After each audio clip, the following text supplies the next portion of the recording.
America में भारतीय दंपति ने अनाथ बच्ची को गोद लिया। अमेरिका के डेलस शहर में रहने वाला भारतीय दंपति विवेक शर्मा और उनकी पत्नी नंदिता पिछले 12 वर्षों से वहीं बसे हुए थे। दोनों भारत के अलग अलग शहरों से पढ़ाई के लिए अमेरिका आए थे। नौकरी मिली, फिर शादी हुई और मेहनत से उन्होंने अपनी पहचान बनाई। बड़ा घर खरीदा, अच्छी गाड़ी थी। जीवन में किसी चीज की कमी नहीं थी। लेकिन एक कमी ऐसी थी जो हर खुशी के बीच उन्हें अंदर से खाली कर देती थी। शादी के कई साल बाद भी उन्हें कोई संतान नहीं थी। उन्होंने इलाज कराया, डॉक्टर बदले, कई अस्पतालों के चक्कर लगाए। हर बार उम्मीद जगी, फिर टूट गई। समय बीतता गया। रिश्तेदार तरह तरह की सलाह देते रहे। कुछ लोग कहते फिर से इलाज कराओ, कुछ कहते भारत लौट आओ। लेकिन नंदिता हर रात भगवान से सिर्फ एक ही प्रार्थना करती थी कि उन्हें माँ कहने वाली एक आवाज मिल जाए। विवेक हमेशा उनका हौसला बढ़ाते। कहते कि भगवान देर जरूर करते हैं, लेकिन खाली हाथ नहीं लौटाते। एक रविवार दोनों पास के मंदिर गए। वहां भारतीय समुदाय की ओर से एक सामाजिक कार्यक्रम रखा गया था। कार्यक्रम में एक संस्था के प्रतिनिधि भी आए थे जो अनाथ बच्चों के लिए काम करती थी। उन्होंने मंच से कई बच्चों की कहानियां सुनाई। कुछ बच्चों ने माता पिता को दुर्घटना में खो दिया था। कुछ को जन्म के बाद अस्पताल में छोड़ दिया गया था। कुछ ऐसे थे जिनका दुनिया में कोई अपना नहीं बसा था। कार्यक्रम खत्म होने के बाद नंदिता काफी देर तक चुप रही। उनकी आंखें नम थी। घर लौटते समय उन्होंने विवेक से कहा कि जब दुनिया में इतने बच्चे परिवार के बिना है तो शायद भगवान हमें किसी बच्चे का सहारा बनने का मौका देना चाहते हैं। विवेक कुछ देर सोचते रहे। फिर मुस्कुरा कर बोले कि अगर हम किसी बच्चे का जीवन बदल सकते हैं तो इससे बड़ी खुशी और क्या होगी। अगले ही सप्ताह दोनों ने गोद लेने की प्रक्रिया के बारे में जानकारी जुटानी शुरू की। उन्हें पता चला कि यह आसान नहीं है। कई कानूनी प्रक्रियाएं होती है। घर का निरीक्षण होता है, आर्थिक स्थिति देखी जाती है, परिवार के बारे में जानकारी ली जाती है। कई महीनों तक जांच चलती है, फिर कहीं जाकर अनुमति मिलती है। दोनों ने धैर्य रखा, हर दस्तावेज समय पर जमा किए, हर सवाल का जवाब दिए। आखिर एक दिन उन्हें सूचना मिली कि एक 6 साल की बच्ची उनसे मिलने वाली है। उस बच्ची का नाम एमा था। कुछ वर्ष पहले एक सड़क दुर्घटना में उसके माता पिता की मृत्यु हो गई थी। तब से वह एक बाल संरक्षण केंद्र में रह रहे थे। शुरुआत में वह किसी से ज्यादा बात नहीं करती थी, हमेशा चुप रहती थी। उसे डर था कि जो भी उससे मिलने आता है वह कुछ दिनों बाद उसे छोड़कर चला जाता है। जब विवेक और नंदिता पहली बार उससे मिले तो यमा एक कोने में बैठकर चित्र बना रही थी। उसने सिर उठाकर दोनों को देखा। फिर दो बार अपनी कॉपी में देखने लगी और नंदिता धीरे धीरे उसके पास बैठ गई। उन्होंने उससे कोई बड़ा सवाल नहीं पूछा। बस मुस्कुरा कर कहा कि तुम्हारी ड्राइंग बहुत सुंदर है। पहली बार एमा के चेहरे पर हल्की मुस्कान आई। अगले कुछ महीनों तक दोनों नियमित रूप से उससे मिलने जाते रहे। कभी किताबें लेकर जाते, कभी रंग भरने वाली कॉपी, कभी पार्क में साथ घूमते। धीरे धीरे एमा का डर कम होने लगा। उसने पहली बार नंदिता का हाथ पकड़कर पूछा, क्या आप फिर से मिलने आएंगी? नंदिता की आंखें भर आई। उन्होंने कहा, हाँ, हमेशा आएंगे। कुछ महीनों बाद अदालत से गोद लेने की अंतिम मंजूरी मिल गई। जिस दिन यमा नए घर आई उस दिन नंदिता ने घर के दरवाजे पर छोटी सी रंगोली बनाई। भारतीय परंपरा के अनुसार दीपक जलाई।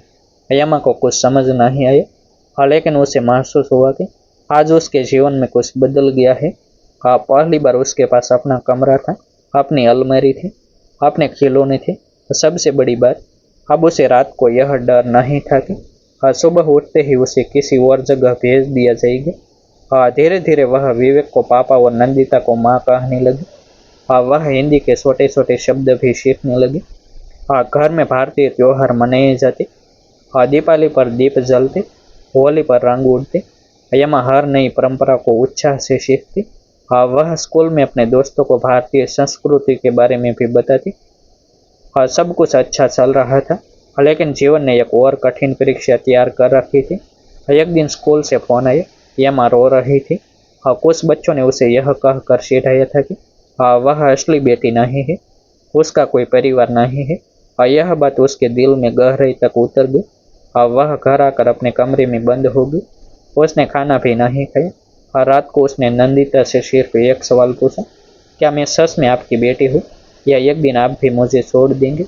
यह सवाल सुनकर विवेक और नंदिता का दिल टूट गया और उन्हें समझ आ गया कि केवल कानूनी कागज किसी बच्चे का दर्द खत्म नहीं करते। उसे हर दिन प्यार और भरोसे की जरूरत होती है। उसी रात विवेक ने एक ऐसा फैसला लिया जो न केवल यमा की जिंदगी बदलने वाला था, बल्कि पूरे भारतीय समुदाय को भी एक नई सीख देने वाला था। अगली सुबह विवेक और नंदिता यमा को अपने साथ स्कूल ले गई और उन्होंने सबसे पहले प्रधानाचार्य और शिक्षकों से बात की। स्कूल प्रशासन ने पूरी घटना को गंभीरता से लिया। जिन बच्चों ने यमा का मजाक उड़ाया था और उनके माता पिता को भी बुलाया गया। उसी सप्ताह स्कूल में एक विशेष कार्यक्रम आयोजित किया गया। विषय था परिवार केवल खून के रिश्तों से नहीं, बल्कि प्यार और विश्वास से बनता है। कार्यक्रम में विवेक ने सभी बच्चों के सामने बहुत सरल शब्दों में कहा कि कोई बच्चा यह तय नहीं करता कि उसका जन्म कहाँ होगा, लेकिन हर बच्चा प्यार और सम्मान पाने का हकदार होता है। उन्होंने कहा कि जिस दिन यमा हमारे घर आई, उसी दिन वह हमारी बेटी बन गई। उसके बाद किसी प्रमाण की जरूरत नहीं रही। पूरा हॉल तालियों से गूंज उठा। यमा की आंखों में पहली बार आत्मविश्वास दिखाई दिया। कुछ दिनों बाद विवेक और नंदिता ने एक और बड़ा कदम उठाया। उन्होंने भारतीय समुदाय के सहयोग से अनाथ बच्चों की मदद के लिए एक छोटा ट्रस्ट शुरू किया। इस ट्रस्ट के माध्यम से जरूरतमंद बच्चों की पढ़ाई, कपड़े और स्वास्थ्य पर सहायता दी जाने लगी। कई भारतीय परिवार इस अभियान से जुड़ गए। कुछ ने आर्थिक मदद की, कुछ ने अपना समय दिया। धीरे धीरे यह पहल पूरे शहर में चर्चा का विषय बन गई। स्थानीय समाचार पत्रों और सामाजिक संस्थाओं ने भी उनकी सराहना की। यमा हर कार्यक्रम में अपने माता पिता के साथ जाती। अब वह किसी से नजरें नहीं चुराती थी। वह गर्व से कहती थी कि हमें भाग्यशाली हूँ, क्योंकि मुझे दुनिया के सबसे अच्छे माता पिता मिले हैं। एक वर्ष बाद स्कूल के वार्षिक समारोह में यमा को मंच पर भाषण देने के लिए बुलाया गया। उसने मुस्कुराते हुए कहा कि पहले मुझे लगता था कि मैं अकेली हूँ, लेकिन आज मेरे पास एक ऐसा परिवार है जो मुझे हर दिन यह महसूस कराता है कि मैं उनकी दुनिया हूँ। उसने अपने माता पिता की ओर देखकर कहा, मुझे जन्म देने वालों ने जीवन दिया, लेकिन मेरे माँ पापा ने जीने की वजह दी। यह सुनते ही पूरे सभागार में बैठे लोग भावुक हो गए। कई लोगों की आंखों से आंसू निकल आए। विवेक और नंदिता ने अपनी बेटी को गले लगा लिया। उस दिन यमा ने केवल एक भाषण नहीं दिया, बल्कि हजारों लोगों की सोच बदल दी। समय के साथ यमा पढ़ाई में आगे बढ़ती गई। वह हर उस बच्चे की मदद करने लगी जो खुद को अकेला महसूस करता था। विवेक और नंदिता को अब यह विश्वास हो गया था कि उन्होंने जीवन का सबसे सही फैसला लिया था। उन्होंने केवल एक बच्चे को घर नहीं दिया, बल्कि उसे विश्वास, सम्मान और भविष्य दिए। इस कहानी का सबसे बड़ा संदेश यही है कि सच्चा परिवार जन्म से नहीं, प्रेम, अपनापन और विश्वास से बनता है। जहाँ दिल से रिश्ते निभाए जाते हैं, वहाँ कोई बच्चा कभी अनाथ नहीं रहता। डिस्क्लेमर, यह कहानी वास्तविक घटनाओं से प्रेरित काल्पनिक रचना है। इसका उद्देश्य केवल मनोरंजन, प्रेरणा और सामाजिक जागरूकता फैलाना है। किसी भी व्यक्ति, संस्था या वास्तविक घटना से समानता मात्र संयोग है। आभार। फिर मिलते हैं एक नई स्टोरी के साथ।